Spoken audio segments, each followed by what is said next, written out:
ફાગણ મહિનો શરૂ થાય એટલે દાહોદના જંગલોમાં એક અલગ જ જાદુ જોવા મળે છે. બિલકુલ સાચી વાત છે. સૂકા પાંદડાઓની વચ્ચે અચાનક જ પેલો લાલઘુમ રંગનો વિસ્ફોટ થાય છે ને. હા, આખા જંગલો જાણે કેસુડાના રંગે રંગાઈ જાય છે. એકદમ. અને આજે આપણે આ જ જાદુ અને આ જ માહોલ પર આધારિત એક અદ્ભુત રચનાની ઊંડાણપૂર્વક ચર્ચા કરવાના છીએ.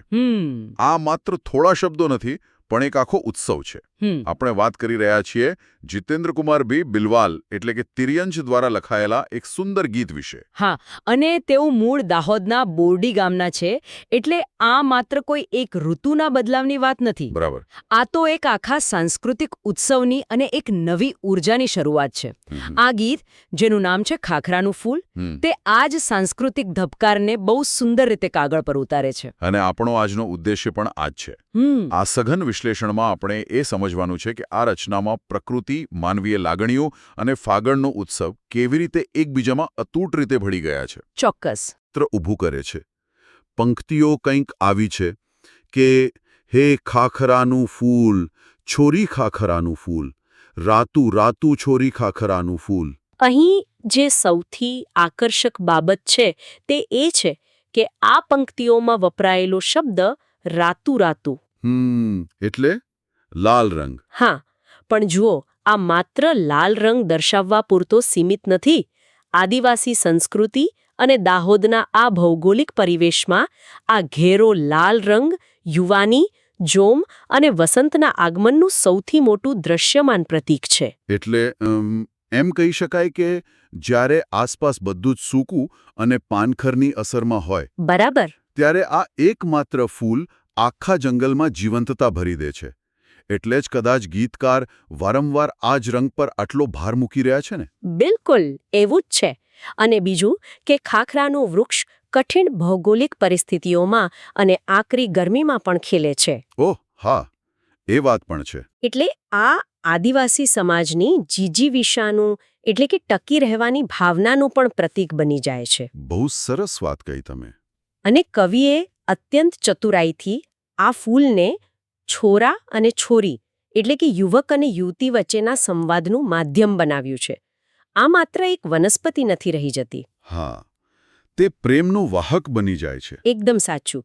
અહીં ફૂલ એક સંદેશાવાહક છે. આ ગીતની રચના શૈલી પણ ખરેખર નોંધવા જેવી છે. મેં જોયું કે એકવાર યુવક યુવતીને ઉદ્દેશીને ગાય છે. હા, અને તરત જ બીજી વાર યુવતી યુવકને ઉદ્દેશીને ગાય છે. બરાબર. હે ખાખરાનું ફૂલ, છોરા ખાખરાનું ફૂલ, એ રીતે. તો આવું શા માટે? શું આ કોઈ ખાસ લોકગીત શૈલી છે? હા, આ સામસામી આહવાનની શૈલી છે, જેને આપણે સંગીતની ભાષામાં કોલ એન્ડ રિસ્પોન્સ કહેતા હોઈએ છીએ. અચ્છા. આ શૈલી સ્થાનિક લોકગીતોનું હાર્દ છે. જ્યારે કોઈ એક વ્યક્તિ ગાય અને સામેથી આખો સમૂહ અથવા કોઈ બીજી વ્યક્તિ તેનો જવાબ આપે, એટલે એક સંવાદ ઊભો થાય. હા, ત્યારે તે વ્યક્તિગત અભિવ્યક્તિ મટીને એક સામૂહિક અભિવ્યક્તિ બની જાય છે. આખો સમૂહ તેમાં જોડાઈ જાય છે. આનાથી ગીતને એક અલગ જ ગતિ મળે છે. મને વાંચતા વાંચતા એવું લાગતું હતું જાણે કોઈ મેળામાં બે જૂથ સામસામે ઊભા રહીને એકબીજાને ચીડવી રહ્યા છે. હા, એક મીઠી મજાક ચાલતી હોય એવું લાગે. અથવા આમંત્રણ આપી રહ્યા છે.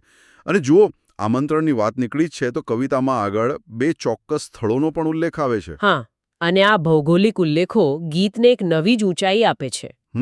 કવિ માત્ર કોઈ કાલ્પનિક પ્રેમકથા નથી માંડી રહ્યા. તેઓ દાહોદની વાસ્તવિક જમીન પર ઊભા રહીને વાત કરી રહ્યા છે. પંક્તિઓ કંઈક આવી છે કે હે આવજે ભાળવા છોરી નવા ગામની ચૂલ, લાવજે રાતું રાતું છોરી ખાખરાનું ફૂલ. બરાબર. અને પછી સામેથી યુવતી તરફથી જવાબ આવે છે કે હે આવજે ભાળવા છોરા દાહોદની ચૂલ. તો અહીં મારો એક પ્રશ્ન એ હતો કે આ ચૂલ એટલે શું? આ કોઈ મેળો છે કે કોઈ ખાસ પ્રકારની પૂજા છે? જો આપણે આને વ્યાપક ચિત્ર સાથે જોડીએ તો આદિવાસી સંસ્કૃતિમાં ચૂલ એ માત્ર કોઈ એક સામાન્ય મેળો નથી. અચ્છા. હોળી અને ધૂળેટીના પર્વ આસપાસ ભરાતી આ ચૂલ એક બહુ જ મોટું સામાજિક મિલન કેન્દ્ર છે. અહીં આસ્થા, પરંપરા અને સાંસ્કૃતિક વારસાની ઉજવણી એકસાથે થાય છે. ઓહ, એટલે કે આજના સમયમાં જેને આપણે સોશિયલ નેટવર્કિંગ ઇવેન્ટ કહીએ છીએ, આ તેનું એક પરંપરાગત અને ખૂબ જ જીવંત સ્વરૂપ છે એવું કહી શકાય? એકદમ સાચું અર્થઘટન છે તમારું. આ મેળાઓમાં યુવાનો એકબીજાને મળે છે અને નવા પરિચયો થાય છે. જ્યારે આ ગીતમાં યુવક અને યુવતી એકબીજાને પોતપોતાના વિસ્તારની ચૂલ જોવા બોલાવે છે ત્યારે તેઓ માત્ર મેળામાં બોલાવી નથી રહ્યા. તો બીજું શું સૂચવે છે આ? તેઓ એકબીજાને પોતાની સંસ્કૃતિ, પોતાના લોકો અને પોતાના મૂળિયાનો પરિચય આપી રહ્યા છે. અરે વાહ, આ તો ખરેખર બહુ ઊંડી વાત થઈ ગઈ. એટલે કે મારી દુનિયામાં તારું સ્વાગત છે એવો એક હાર્દિક ભાવ અહીં પ્રગટ થાય છે. બિલકુલ. અને આ આમંત્રણમાં એક બહુ જ રસપ્રદ શરત પણ મૂકવામાં આવી છે. હા, શરત વિના તો કેવી રીતે ચાલે? મેળામાં ખાલી હાથે નથી આવવાનું, પેલું રાતું ખાખરાનું ફૂલ લઈને આવવાનું છે. આ શરત જ આ ગીતની સાચી મધુરતા છે. ખાખરાનું ફૂલ અહીં એક પ્રકારના પાસપોર્ટ અથવા તો સ્વીકૃતિના પ્રતીક તરીકે કામ કરે છે. સ્વીકૃતિનું પ્રતીક? થોડું વધુ સમજાવશો? હા, એટલે કે જો તમે એ ફૂલ લઈને આવો છો તો તેનો સીધો અર્થ એ છે કે તમે આ સંબંધને અને આ પ્રસ્તાવને સ્વીકારો છો. વાહ! આધુનિક દુનિયામાં પેલા કોફી ડેટ પર જતા પહેલા આપણે ગુલાબ લઈને જઈએ ને? હા, બરાબર. એના જેવી જ વાત છે. પણ આ એકદમ દેશી અને પ્રાદેશિક અંદાજમાં છે. અને આ ભૌગોલિક નામો જેવા કે દાહોદ અને નવાગામ ઉમેરવાથી ગીત જાણે એક સામાજિક દસ્તાવેજ બની ગયું હોય તેવું લાગે છે. અને આ જ તો એક સારા કવિની તાકાત છે. તે સાંભળનારને કોઈ કાલ્પનિક વાદળમાંથી ઉતારીને સીધા દાહોદની લાલ માટી પર લાવીને ઊભો કરી દે છે. સાચી વાત. અહીં કવિની શબ્દોની પસંદગી પણ જુઓ. જોવા આવજે એવું સામાન્ય વાક્ય વાપરવાના બદલે તેમણે ભાળવા આવજે એવો તળપદો શબ્દ વાપર્યો છે. હા, ભાળવા આવજે. આ ભાષાની પોતાની જ એક આગવી સુગંધ છે. ચોક્કસ. હવે અહીં વાત ખરેખર ખૂબ જ રસપ્રદ બને છે. કારણ કે આખું ગીત માત્ર કોઈ સંવાદ કે આમંત્રણ પૂરતું અટકતું નથી. તેમાં ધીમે ધીમે એક જબરદસ્ત ગતિ અને નૃત્ય ઉમેરાય છે. હા, લય બદલાય છે. ગીતની આગલી પંક્તિઓ છે કે હે પ્રીતના હિચકે છોરી, પ્રેમના ઝૂલાઝૂલ, ગીતના તાલે તાલે છોરી, નાચવાનું ભૂલ. આ પંક્તિઓ સાબિત કરે છે કે આ કોઈ બંધ ઓરડામાં બેસીને માત્ર વાંચી જવાની કવિતા નથી. આ તો ખુલ્લા મેદાનમાં ઢોલ અને માદળના તાલે અને પગના થિરકવા સાથે ગાવા માટે જ જન્મી છે. ખરેખર શબ્દોનું બંધારણ જ એવું છે કે વાંચતા વાંચતા જ મનમાં પેલા ઢોલના ધબકારા સંભળાવા લાગે છે. બિલકુલ સંભળાય. તાલે તાલે અને પેલું નાચવાનું ન ભૂલ. આ જે વારંવાર આવતું પુનરાવર્તન છે ને, તેની પાછળનું મનોવિજ્ઞાન શું હોઈ શકે? આનાથી એક બહુ જ મહત્વપૂર્ણ પ્રશ્ન ઊભો થાય છે કે સંગીતમાં આ પ્રકારનું લયબદ્ધ પુનરાવર્તન માનવ મન પર કેવી અસર કરતું હશે? હા, મને પણ એ જ વિચાર આવતો હતો. વારંવાર આવતા શબ્દો જેવા કે ના નાચવાનું ભૂલ, ના લાવવાનું ભૂલ કે પછી ના ગાવાનું ભૂલ, આ બધું એક પ્રકારનો સામૂહિક ઉન્માદ પેદા કરે છે. ઉન્માદ એટલે પેલો ઉત્સાહનો અતિરેક. હા, તે સાંભળનારને એક ટ્રાન્સ જેવી અવસ્થામાં લઈ જાય છે જ્યાં બસ માત્ર સંગીત અને લય જ હોય. એટલે જ કદાચ આપણા લોકગીતો અને ગરબામાં અમુક શબ્દો કે લાઈનો વારંવાર રિપીટ થતી હોય છે, જેથી લોકોની શારીરિક ઉર્જા એ લય સાથે સંપૂર્ણપણે જોડાઈ જાય. એકદમ સાચું. અને આ લય માત્ર સંગીતનો નથી, આ ઋતુનો પણ લય છે. ઋતુનો લય? હા. પંક્તિ જુઓ કે ફાગણનું મીઠું મીઠું ગીત છોરા, ના ગાવાનું ભૂલ. શિયાળાની પેલી લાંબી નિષ્ક્રિયતા પછી જ્યારે વસંત આવે છે ત્યારે પ્રકૃતિમાં જે નવો પ્રાણ ફૂંકાય છે. ફૂલો ખીલે છે અને પાંદડા નવા આવે છે. બરાબર.